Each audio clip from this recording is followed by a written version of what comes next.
What's up, everybody? Welcome to the Sansom Sports Media Bracket Banter. Here to just kind of dive into some college basketball bracketology. Going to go through as many teams as possible. Going to try to keep it to 30, 45 minutes or so. But first, Mike, how you doing? I'm good. How about you? I am good. Thanks again for your flexibility. Sure. I do greatly appreciate I gave you the wrong time and you still showed up half an hour early. So appreciate it. With that, it's a Monday, but I dropped a new bracket today. Mike, I know most of your bid watches get kind of continuously updated, especially after a huge weekend of sports. What are your thoughts? First, what are your thoughts on the Super Bowl last night? I mean, that was pretty dominant performance from Seattle. Yeah, it was. I thought the stage might be a little bit too bright for Sam Darnold, and seemed like the opposite. Yeah. I was really impressed that he thrived. Thought Drake May, the ball pressure that Seattle got on him all night made it impossible, but really just thought he struggled, and here we are. Mm-hmm. Enough with football. I've heard about it since August. I'm tired of listening to football, but had to put that in there. It was my own doing. Yes. But with that, college basketball takes full focus. What was your best team of the weekend? What was the most impressive performance for you as we get started here?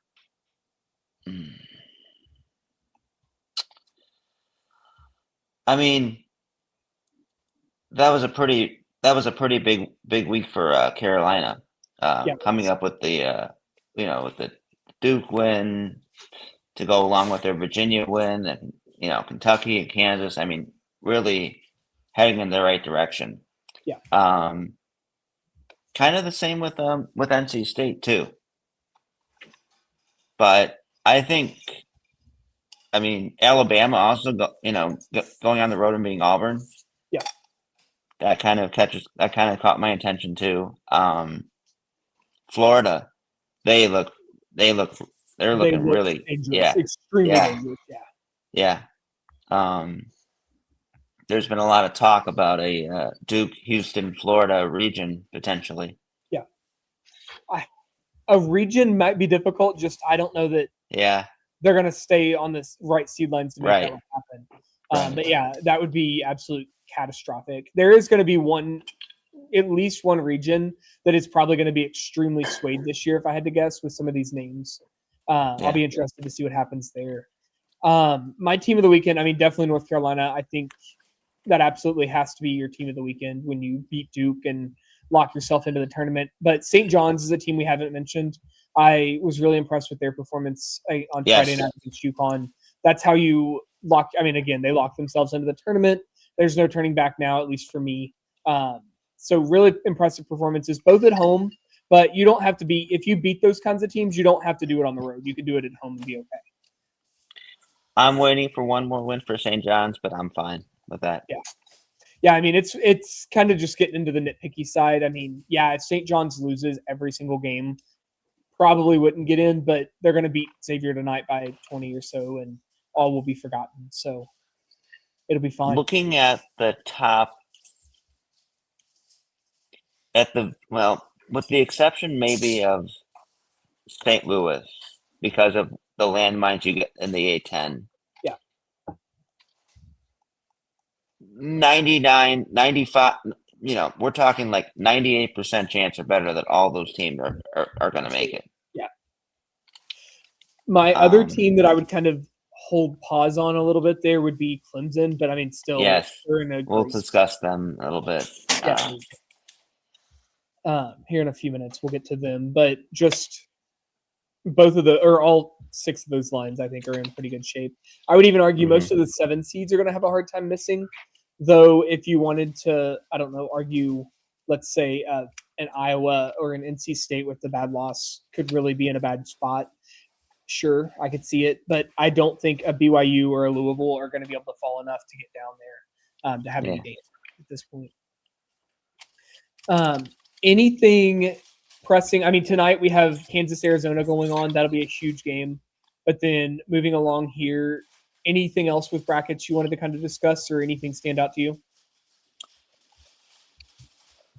Well, Kansas, Arizona is definitely key game of the night. Yeah, But there's a few other ones that I remember coming across as I was looking through today's schedule.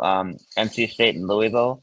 Yeah. I think whoever wins that one is going to be a win away from sealing a bid, basically. Yeah. I mean, it's very hard to see the winner of this game not making it. Let's put it that way. Yeah, absolutely. Yeah. I think the loser, as long as it's not a blowout, is in a really good spot. But the winner is definitely in one of those situations where they almost can't miss. Yeah. I don't expect any dramatics in Hoosierville, but Indiana really needs to beat Oregon. Well, and Biddle's back. So, yeah, you say I don't expect any dramatics, but also I don't know that I don't expect dramatics tonight out of Bloomington. An 11.5 point spread is a lot of points, and it really could be a close game. Yeah. They just about beat Purdue at Mackey this weekend, and we're in a really good spot. Looking at, Arizona, Kansas. So really fun stats there with that one tonight. You've got Kansas, who has never beaten a number one team at Fog Allen, and then Bill Self, who is 38-0 on Big Monday. Of course, that's crazy. That's a crazy stat. I had to stat check that like 5 different times after I saw it on Twitter last night because I did not believe it myself. But when I went back and looked at it, that's exactly what it was. Looking here, anything else? I think I just wanted to call out Yale and Howard playing tonight. Yeah, I know it's saw not that. an actual tournament game; it won't matter, but that's a really fun matchup between the two. Sorry if you can hear my dog squeaking. She's decided now's the time to start playing. But with that, we'll move along here. On the 8 line, Auburn, UCF, Nova, Utah State. Anybody there? Villanova did drop for me this weekend despite winning. They really got passed by the Iowas, the NC States of the world, who picked up those big wins. Anything on that 8 line that you wanted to call out, or anybody? I know we're going to get to UCF in a minute, but Villanova's kind of in that same camp with them. But yeah, those SMU just keeps doing enough to not move up further for me. They're definitely, I won't say definitely, they could definitely fall out, but they're more than likely going to be in the tournament. They're going to be fine. But I do really worry about them and their lack of just being able to pick up that one key win. If they didn't have the North Carolina win, we're not tournament. No. Yeah. USC seems to be in a pretty good spot now.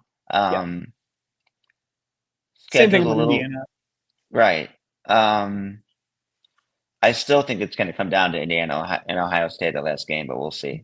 Believe it or not, I've started to kind of buck that trend a little bit, and not because I think Ohio State's not going to be there, because they definitely are trending towards that direction.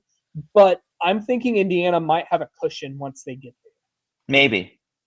But they need another key win first before that, if that's going to be the case. Do. 2-5 in Quad 1A, 2-7 in Quad 1, which is what really gives you that pause, and then just 2-1 in Quad 2. Tonight would be a Quad 2 win against Oregon, like we mentioned. So really good, important win here for them if they could pick it up.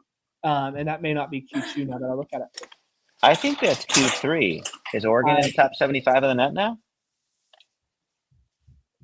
Apologies, I misspoke. They are 111th, so not even close. Yeah. I just can't speak. Today has really been a Monday, in case you couldn't tell. That being said, I do think that they're going to get there. They're kind of they're playing like a tournament team. And that's completely subjective viewpoint right now. Objectively, they're very much so on the bubble and could play their way out pretty quickly. I noticed Georgia, despite the win over LSU, down at the 10 line now. Yeah. And it's still the issue of outside of a couple of pretty decent wins at home, they just haven't beaten anyone. Exactly. Yeah. Obviously the win over a team like Auburn and Arkansas are going to age really well. They do have a win over fellow bubble competitor Missouri, which is really important. And that's on the road. That's probably the only reason that I have this team in right now, is the road win holds a little bit extra weight. But definitely just kind of hanging out there in the middle. I don't really know what to do with them, if I'm being honest. San Diego State needs to play Air Force more often. They sure That do. 35-point road win definitely enhanced their metrics. Yeah. And since we talked last, massive jumps for San Diego State, mainly because everyone along the bubble lost over Saturday, Sunday. It was not a good weekend for bubble teams. And San Diego State beat Air Force by a bajillion, and that's what you have to do. But, I mean, you've got teams like Oklahoma State who moved up despite losing and just things like that. I mean, I moved up Miami of Ohio to a 10 seed. Now, once Miami of Ohio takes a loss, they're plummeting straight back down to the 12. But for now, I think the committee would have them above the 11 line, at least for the time being. That was a pretty good performance for them against Marshall. Maybe getting out of the MAC kind of games helped them a little bit. Well, I think they just got out of the flow a little bit and got to kind of reset some. That's right. Yeah. But the rest of the league did not do them any favors in that challenge. Northern Illinois was the only other team that won in that over the weekend. Now, granted, they all were playing on the road, but, Akron lost.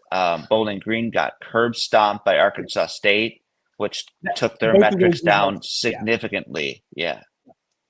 So I was very surprised at both of those two results you just mentioned. Those were the two. I think they were like 2-8 or 2-9 or whatever it was total as a league. But those were the two results that I was like absolutely shocked by. Yeah. I would have loved, again, to have seen Troy get to play the Miami of Ohio team. But here we are. Yeah. Miami of Ohio, we honestly, we'll get to them in a minute as well. But any other thoughts on any bubble teams or anybody not on the page that you think maybe should be here? We've said this about teams before, and sometimes margins matter, but Cal, you cannot lose at home by 26 points to Clemson. I mean, just can't. No, they dropped a good 5 spots for me this weekend. They were actually in the field, and in that loss, way down. Just kills your margins. And BYU, we're waiting for a big win. We are going to continue to wait, BYU. And yes, they might make the field, but I will tell you, I have taken them down from needing 1 win to needing 2 wins on my Birth Watch graphic that'll be coming out on Wednesday. And they need at least 2 more to have any shot. Yeah. We will, again, that's another team that we're going to dive into just a little bit more here in a second. Ohio State had a great opportunity against Michigan, but I mean, I was there in person. I saw the first 4 minutes, and you could just tell that this was never going to be close. Ohio State just could not rebound the ball. And I believe it was like 12-3 on the rebounding side to open the game. And you just can't do that. Mara and Johnson just got whatever they wanted on the glass. Also, New Mexico. Want to talk about one of the teams that had one of the worst weeks. Yes. First, they get blown up by Utah State at home, and then they lost to Boise State. Yeah. Also at home. Yep. So. And Boise, I mean, it's not necessarily a bad loss. No, but it looks good that they don't count the Q7 loss or whatever it is to D2 Hawaii Pacific. But if they were counting that, I mean, the committee will kind of take that into consideration to an extent. So, rough week for them. I don't even know if they should be the first team out, to be fully honest. Yeah. I mean, they had resume metrics in the mid-30s within the last 2 weeks ago, and now they're around 50 now, and that was the thing they had going for them. Exactly. Yeah, they've regressed. We talk a lot about teams kind of water finding its level with the metrics, because typically you might have one like Texas that has one outlier in the resume, but then is really high in predictives. And you always typically see them end up close to each other by the end of the year, at least for the most part. And New Mexico, you're seeing that in a very bad way right now. Wisconsin, I think, is going to do enough to make it. They could have really used that win on Saturday. Oh, what a rough ending of that game. Yeah. Other than that, I mean, again, all of the bubble teams lost. Nobody, I mean, that 10 line right now feels very sturdily in the tournament, and it shouldn't feel like that on February 9th. That being said, St. Mary's, I know it's a team that we're not going to necessarily dive into today. I do want to call out, they do not have a quadrant 1 win. Neither does Ohio State, but St. Mary's has, I think, 5 or 6 Q2 wins right now. A couple of those are right on that border of being Q1. So they're in a better spot. but they absolutely have a lot of work still to do, and they only have, I think, one more quad one game. If I've counted correctly. Well, I know they lost to Santa Clara on the road, which would have been a Q1 game. Yep. And they lost to the first game to Gonzaga. They have one more against both teams, but the other game against Santa Clara is at home, so that's not going to be a Q1. Correct. So the only Q1 game left is Gonzaga. Yeah. And this is too long to look forward to, but maybe if they play in the WCC semis, that's going to be a Q1 game. But we've talked about this. I don't think it's going to matter by then. Yeah, I mean, you can't be sitting here relying on a conference tournament game. That's just that's a way to be sitting at home unhappy. If I'm St. Mary's, though, one thing that I am really dialed into is the fact that Virginia Tech is 55th in the net right now. That jumps up 5 spots, and suddenly this resume looks a whole lot better.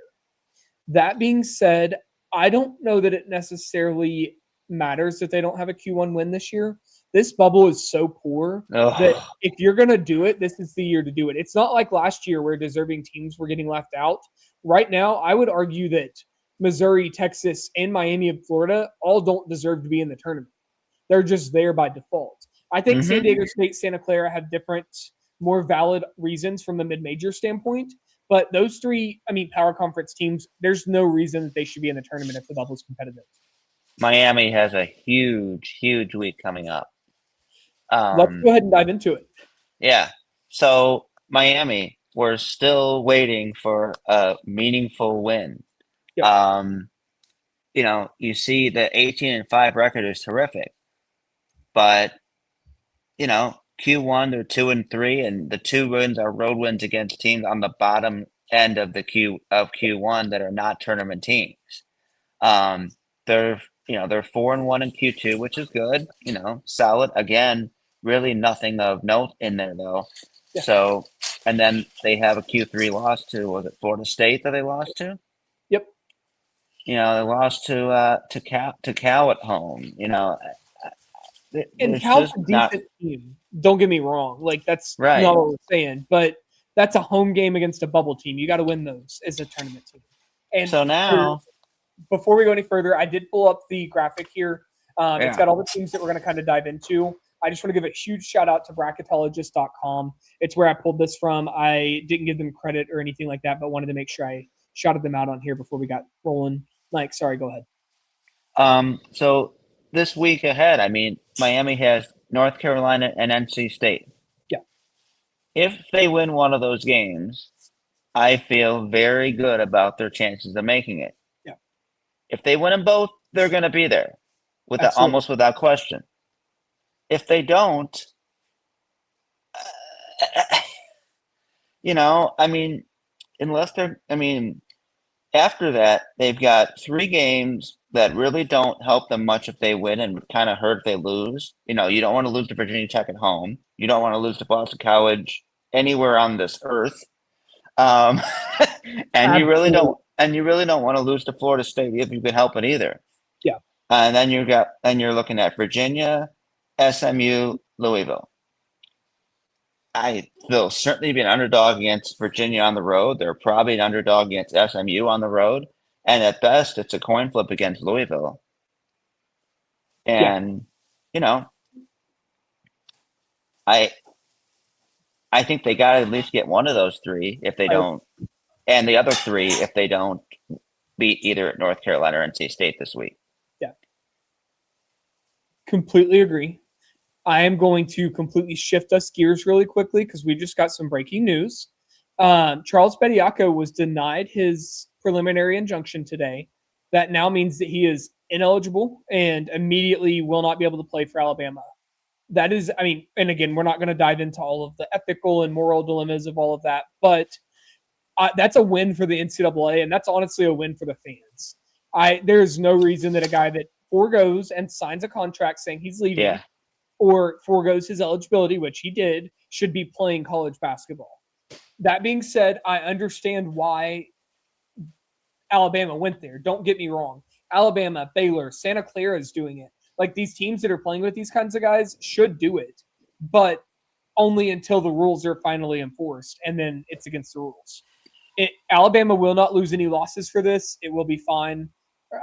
But just wanted to call out that, hey, that happened and literally just broke like 2 seconds ago. Do you think Alabama will comply and not play him? You have to now, yeah. Yeah. I mean, the NCAA has said that they're not going to punish you. They're just going to kind of move along and go ahead. You cannot, after the court ruled that he's ineligible, you can't play him now and expect that to happen. That being said, I'd keep him practicing with the team and going if it's going to continue. If you're still doing court proceedings, there's no reason not to. Yeah. That being said, I think we're retransitioning to a new team. Yeah, we can. I think that was enough to spend it on the Hurricanes. All right, let's go to Clemson. Let's keep it in the ACC. And like I said, this graphic has a bunch of different teams on it. I just wanted to have one solid graphic for you guys to see the metrics we're kind of referencing here. And this does not include Quadrant 1A wins on this graphic, but Clemson 4-3 in Quad 1, 6-1 in Quad 2, no bad losses. Safely in the field, yes, but what are your thoughts? It's one of those befuddling teams that I just don't know what to do with. I mean, they're 20-4. They're 10-4 in the first two quarters without a loss outside of those two. Every metric that, predictive, resume based are all in the top 30. There's no reason this team shouldn't be a tournament team, and they're going to be, as far as I can tell. But, the best win is Georgia on a neutral court. And then it's Cal, and then it's Syracuse, and then it's SMU. I mean, it's decent. This year, this is that type of year, especially where just winning games matters, because 20-4 looks awfully good when you've got a bunch of teams that are going to struggle to get to 20 wins by the end of the season. Yeah. So. Yeah, I agree. They'll be there I'm almost for sure. I really struggle with where to kind of put them and where to float them in. Like we saw a few minutes ago, I do have them kind of penciled in there on that 6 line. Feels like they could go anywhere to a 4 to like an 8. Though, I mean, really wide range for me right now. And, overall, I mean, the schedule, they got Duke and Carolina on the road. Those are going to be tough. They got Louisville at home. I don't know how that's going to go. They got Georgia Tech, Florida State at home, Virginia Tech at home. I mean, I expect them to win another three to, if not 4 games before the end of the season, and they're going to have probably 24 wins, and they'll be in pretty easily. Yeah. I just, it's going to be a really odd kind of like, I don't know, 14-6 kind of Q1, Q2 record with not a ton in it. It's definitely one of those that you just like, you look at and you kind of like, the more you dive into it, the worse it looks. Kind of like another 20-4 looks nice. Exactly. 20-4 will get you into the tournament. It's not going to be perfect once you get there. With that, another team that 20-4 looks good, maybe not 20-4, BYU. Really good record, but they've lost some just really questionable games. What are your thoughts? It's a team that's going to make the tournament, but Absolutely. it's not the 2 or 3 seed that we thought they might be in as early as January. And they haven't done anything terrible. I mean, they've beaten Clemson, they've beaten Villanova, they've beaten Miami, they've beaten Wisconsin. Those are nice, solid wins, but lost to Arizona, lost to Houston, lost to UConn, lost to Kansas, lost to Texas Tech, and now they picked up a loss to Oklahoma State. Yep.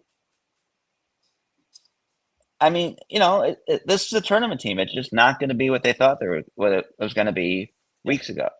Yeah, and the BYU fans that I am pretty close with on and off Twitter are very disappointed in this year. And, I mean, listen, you have lost one bad game. The rest of them are games that you probably should have lost. Yeah. Unfortunately, when you're relying on a freshman to be the best freshman of all time, and there's 10 other freshmen that are playing elite levels, that takes that advantage away, especially in the portal era. And, I mean, 4 in a row, now they get Baylor and in Waco. I mean, Baylor suddenly looks like they're playing at a tournament level. They don't have a tournament resume, but they're playing at that kind of level. So that's not an easy. Well, a win over BYU might change that.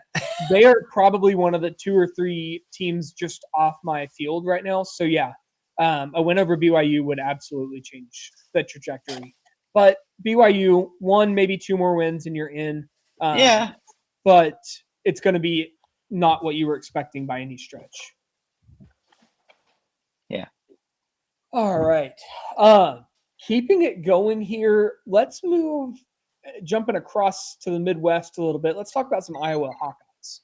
What are your thoughts? This is kind of similar to Clemson, really.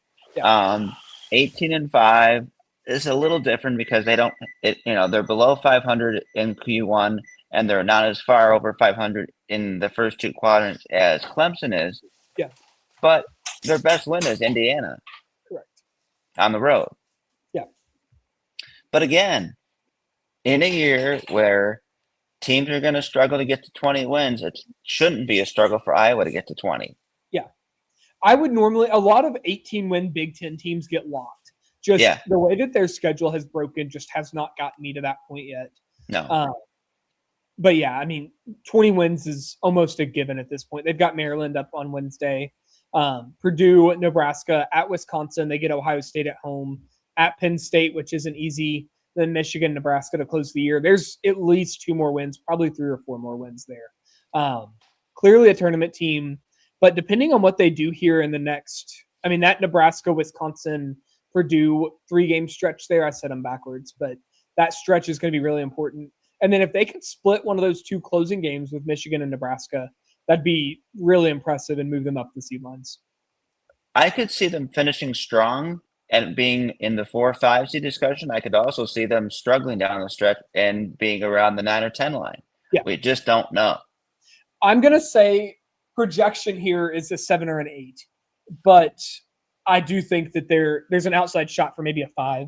I don't know with how tough the top 4 seed lines are if they can get up that high, but definitely up towards that 5 line with all those SEC teams crowded in there. We've talked about how like the bottom end of the bracket is pretty rough. The top end is pretty strong at the same time. Yep, absolutely. And I think this is what we all expected to see out of the portal, but it is happening now. Is some of these teams at the top are getting good and staying good, and I mean, look at Michigan, all the transfers they brought in, like. You're kind of seeing this happen, but Iowa 360 this year based off of transfers. Like this is a team comprised of transfers, and they're just winning basketball games at this point. UCF, very interesting to me. Very rough loss yesterday. Yeah, ugh. That was not not pretty. See, I had my choice to go to the Cincinnati or go up to Ohio State yesterday. I could have done either one, but they played at the same freaking time. So, of course, I can't be in 2 places at once. I'm almost upset that I chose to go up to Ohio State because they were just not competitive, and this would have been fun to see. But that being said, 4-6 in Quadrant 1 for UCF, 2-0 in Quad 2, 6-0, and then 5-0 in the last 2 quads there. With 2 or 3 really solid wins. I mean, you got the Kansas win, you got the A&M win. I don't see them missing the field, but I also haven't put them in yet. They could. Here's the issue: they are 17-6. Mm-hmm.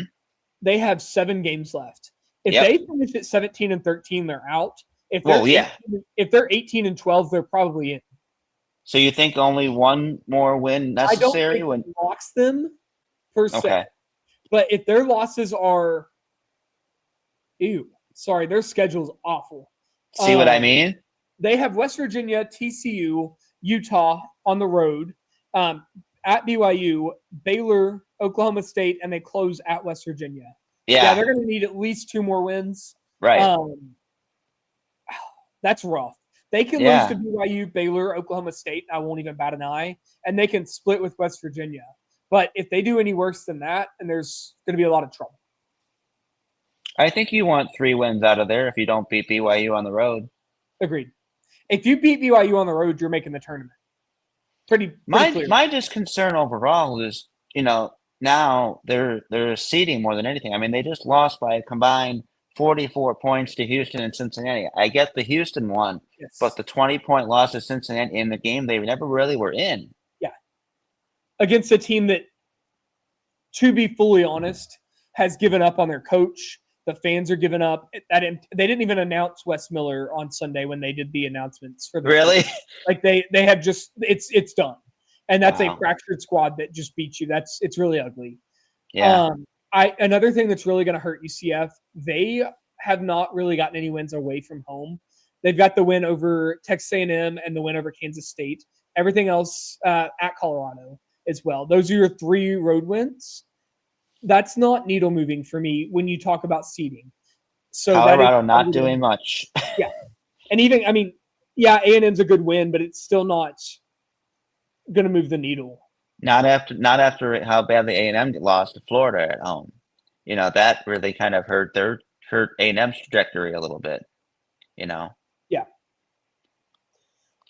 Absolutely. This is going to be a tough team to seed, and I could really see the committee punishing them for their lack of significant road wins. Other than that, have we talked about all the teams on the graphic except Arizona? I have up here just as the gold standard.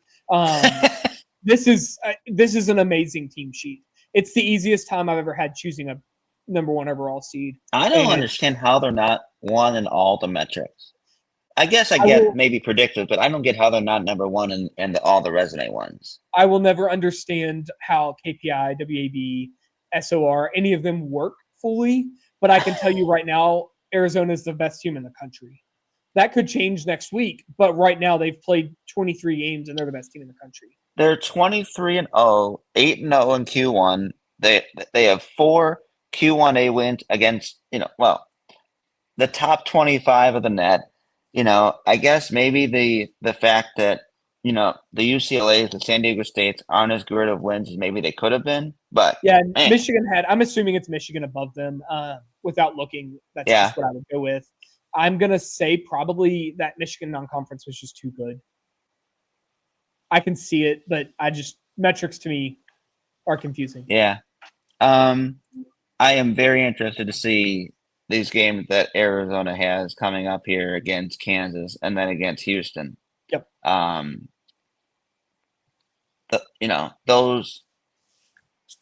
Those are the most intriguing ones to me as far as if they're going to run the table in the regular season. Absolutely. Yeah, if they make it the next 10 days without losing, they're probably running the table, if I had to guess. Final team that I wanted to touch on, I threw, again, Arizona's up there more of just a pretty thing to look at more than anything, because right now it's pretty clear where they stand. Miami of Ohio. The battle for the bricks, I guess is what it's called, on Friday night. They play Ohio University. It's completely sold out, probably going to be the biggest crowd they've ever had in their history.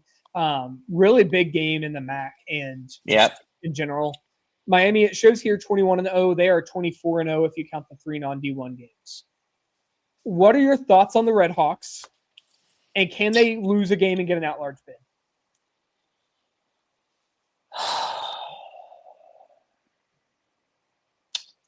I'm trying to find the best loss left on the regular season schedule.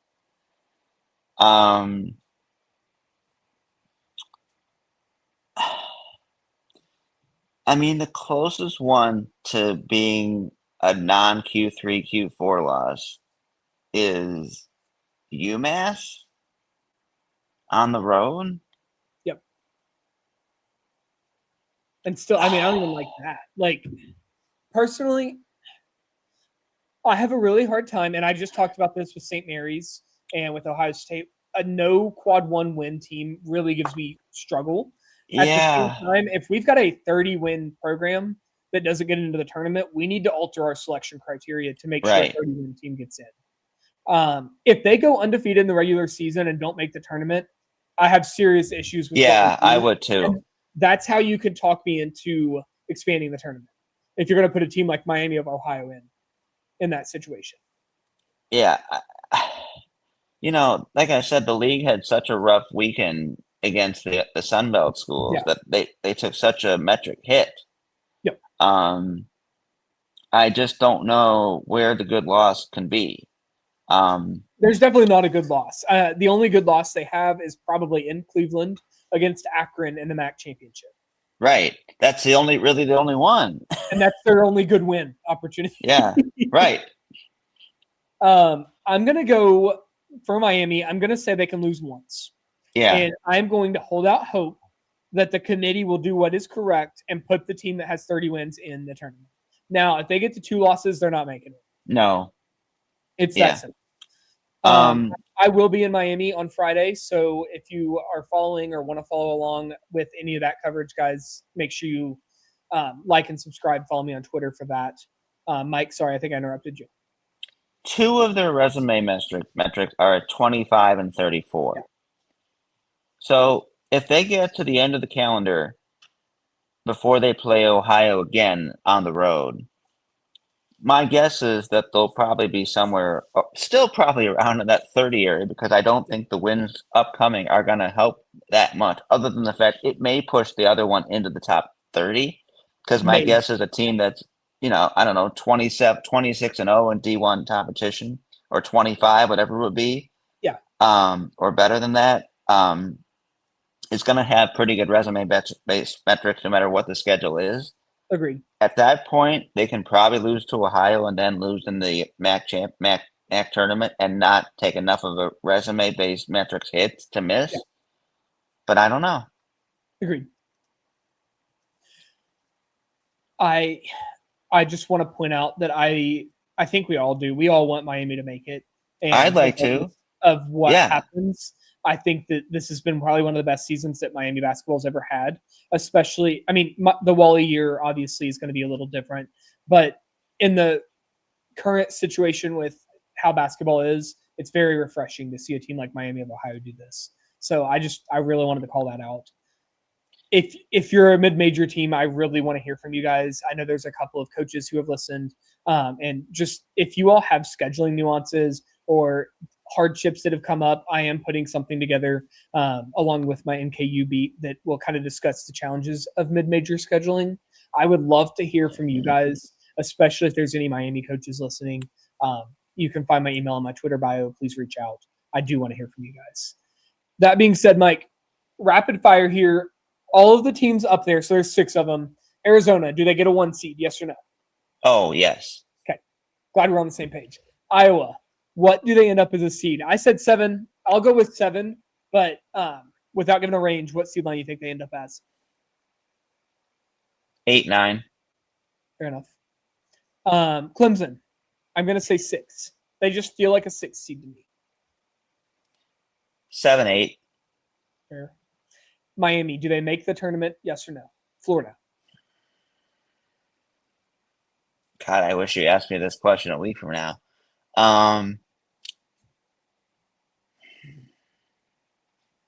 As we stand right now, I'm saying yes.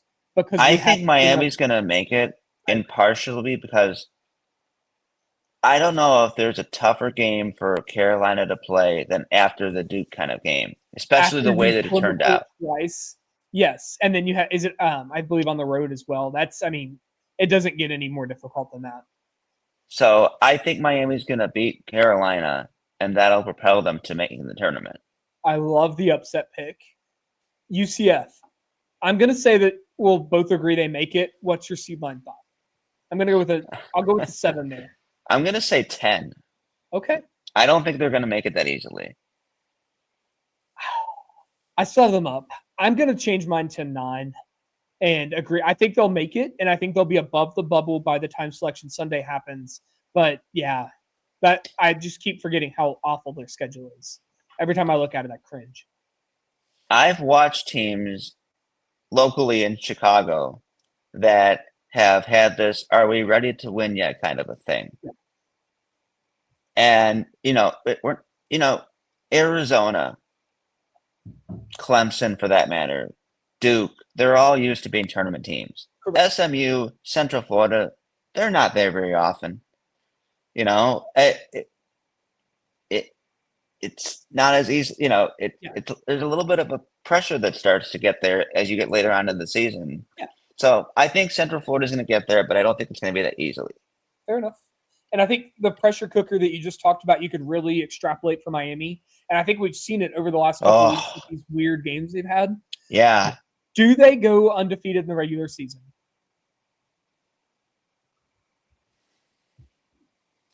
I don't think so. just by what I've seen lately, eventually, you know, they're going to get tripped up. I have a feeling. I don't know if it's going to be home or on the road, but somebody's going to do it. Yeah. When you steal a ball late in the game and for some reason pull the ball back out instead of going to the basket for what was a pretty would have been a game-sealing layup against was it Buffalo, and then you end up having to wait out a last-second shot to win the game, you can tell you're getting a little nervous, and the free throw looked tentative at times. Yes. So I think at some point that tentativeness is going to bite them. They don't defend very well. Yeah. And, you know, if you have a really off shooting night, that's probably how you get upset. Yeah. At the same time, if and when they do get to the tournament, the way they can score definitely can put some danger into some higher seeded teams. I will 100% be picking them to win if they get in. I just don't know that they're going to get in. Right. It's going to be interesting to say the least, but I'm going to say they do get in. I'm going to say they go undefeated in the regular season and they lose in the MAC championship. Before we get out, there are some pretty big games on Tuesday to mention. Obviously, we mentioned Carolina, Miami. You got Purdue and Nebraska. Auburn against Vanderbilt. We'll see how Vanderbilt responds from their surprising loss to Oklahoma. Auburn, man, have they played a tough schedule. Yes. Them and Alabama, I mean, really tough schedule. We'll see if Baylor can put some life into their resume. They get BYU at home, maybe. SMU's got Notre Dame, gotta have it. Nova is kind of in that Clemson, Iowa, UCF kind of thing of it's good to win a lot of games. Do not lose to Marquette at home. Correct. And then, you know, there's not too much else. TCU and Iowa State. If TCU wants to get there, that's a good opportunity to get. That's the exact kind of win that you can use to propel yourself up into the field. Yeah. Looking over to Wednesday, USC and Ohio State. Obviously, massive bubble implications. New Mexico has Grand Canyon on the road. That's hell. I mean, that's a horrible place to play in for opponents, which is a good thing for Grand Canyon. Right. But New Mexico has to have that.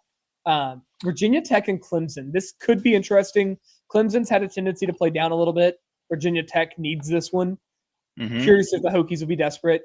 Florida, Georgia, Missouri, A&M, Cal, and Syracuse could be fun. Not a tournament game, but could be fun. Cal has to have it. Sorry. I'm not used to speaking about Cal as a tournament team. Cal is – they need this one.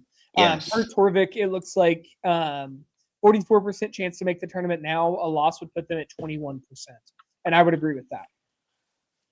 Bama and Ole Miss, Michigan, Northwestern, UConn, Butler. Anything else I'm missing? I don't think Butler has much of a chance going forward, but if they don't win this game, they really don't have a chance. Very agree. You don't like to say, hey, you got to beat a 1 seed to have a chance, but this is the world we live in. When you're 13 losing and home 11. to Georgetown, that's what you get. Yeah. You just can't do that. Seton Hall, you cannot lose to Providence at home. Yep. You just can't. That was a brutal, brutal loss at the end to Creighton that they had. Yeah. It'd be they'd be in the tournament right now. Pretty confident that they would be in the tournament at this point if they didn't have that loss that they took. Yeah, I agree. So, I mean, just brutal loss for them. I don't see too much else beyond that. Tennessee traveling to Mississippi State, something to watch, but A&M and Missouri really needs that one. Yeah, and if A&M, on the other hand, ends up losing, we might start to be a little concerned about them again. Yeah. Santa Clara, Seattle, a fun new West Coast little maybe rivalry there. Yeah. Washington begins a stretch of winnable games. They're going to probably have to have all of them, but winnable games nonetheless. Washington's going to be an interesting one to keep an eye on. Their schedule is very weak, but they've played really tough schedules, and they're finally healthy. Yes. With that, we'll be back on Thursday night to kind of go through the rest of the weekend and everything, and Yep. kind of talk about some of these big games we just mentioned. Other than that, anything that you wanted to mention before we go? I think we'll know a lot more by then. Actually, should be a lot easier to talk about some of these teams. Yeah, figure some stuff I out. think we'll have more teams locked by then. I have Agreed. 14. I think you have a couple more, which is fine. I feel like the locks are coming sooner than they did last year. And we'll dive into this on Thursday, but the top of the bracket is just disgustingly good. Yeah. And I mean that as a compliment. It's just that top end of the bracket is very quickly locking because they're just so much better. And that'll be what we kind of dive into. We'll spend more time on the top than we will on the bottom on Thursday. It's kind of a combo of the top end being so good and the bottom being so poor. I think they both team, yeah. You look at a team like Alabama, who's I think got 15 or 16 wins, but they got wins over Illinois. I think they beat St. John's on the court. They got a couple others. Find me a team at the bottom of the bracket that is anything close like that. And find a team that can get there by the end of the year. Because there's not a lot of teams that can get those kind of wins. Right. It's getting to the point where the opportunities just aren't there. I mean, we just talked about this week's schedule for BYU and some of these other teams coming down the stretch here. Right. So we'll be back on Thursday to kind of dive into all of the top end of the bracket. Thanks for listening, guys. We appreciate it. Thanks, everyone.